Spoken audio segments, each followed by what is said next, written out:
यार बात सुनो, मैं सिर्फ ये कह सकता हूँ कि मैं मुख्यमंत्री नहीं बन रहा हूँ, बस मैं इतना ही कह सकता हूँ, और तो मैं कुछ जानता नहीं हूँ। राहुल गांधी जी ने बहुत मेहनत करके सच्चाई को उजागर किया है, और अगर उसमें कहीं कोई कमी है तो इलेक्शन कमीशन को बताना चाहिए। तो आप अगर भारतीय सभ्यता में विश्वास रखते हैं तो उस बात को मानिए जो मैं कह रहा हूँ। उचित समय पर उचित बात कहनी होगी तो वो हमारे नेता कहें। पनोरमा ग्रुप, जो सोचता है वो करता है। तो जो भी वो लोग अनाउंस करते हैं उस पर फिर आगे बात करेंगे। Rahul Gandhi sir election commission पर सवाल उठाते हैं, इंटरनेशनल मीडिया में सवाल उठाते हैं, बीजेपी कह रहा है कि देश को बदनाम करने की कोशिश इंटरनेशनल मीडिया में बात कर रही है। इंटरनेशनल मीडिया और इंटरनल मीडिया का सवाल नहीं है, सवाल सच्चाई का है।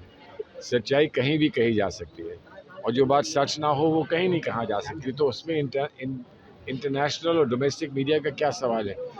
राहुल गांधी जी ने बहुत मेहनत करके सच्चाई को उजागर किया है, और अगर उसमें कहीं कोई कमी है तो इलेक्शन कमीशन को बताना चाहिए कि आप गलत कह रहे हैं।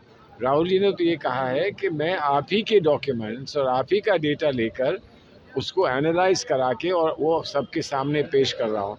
तो अगर उसमें कुछ कमी आपको दिखती है तो प्लीज़ जवाब दीजिए। वो क्या कहते हैं कि एफिडेविट दे दीजिए, अभी दे दीजिए, एक हफ्ते में दे दीजिए, ये सब क्या है? तो कोई डजंट मेक एनी सेंस। प्रधानमंत्री नरेंद्र मोदी की मां को बिहार में लगातार गाली दी जा रही है, तीसरी बार तेजस्वी यादव इसकी बात ना करिए, क्योंकि जहाँ भी सवाल किसी की माँ का आता है, किसी के पिता का आता है, वो भारतीय सभ्यता में उसकी चर्चा नहीं की जाती है।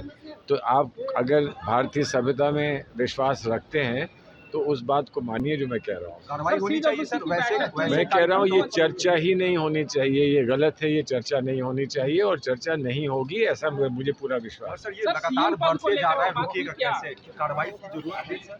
भूख पर, पढ़ाई पर, पलायन पर, रोजगार पर, इन सब चीज़ों पे, अत्याचार पर, इन चीज़ों पर बात करें ना। इधर उधर क्यों जा रहे हैं? इन चीज़ों पे बात करें। क्या ये काफ़ी नहीं है?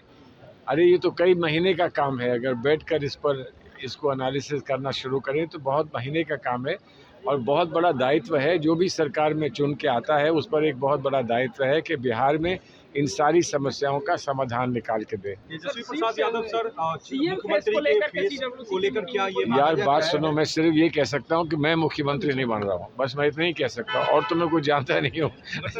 विवाद तो सर विवाद तो आप लोग, जब तक आप हैं तब तक विवाद है, उसमें क्या प्रॉब्लम है? आप कुछ ना कुछ बात पूछ लेते हैं, विवाद खड़ा हो जाता है।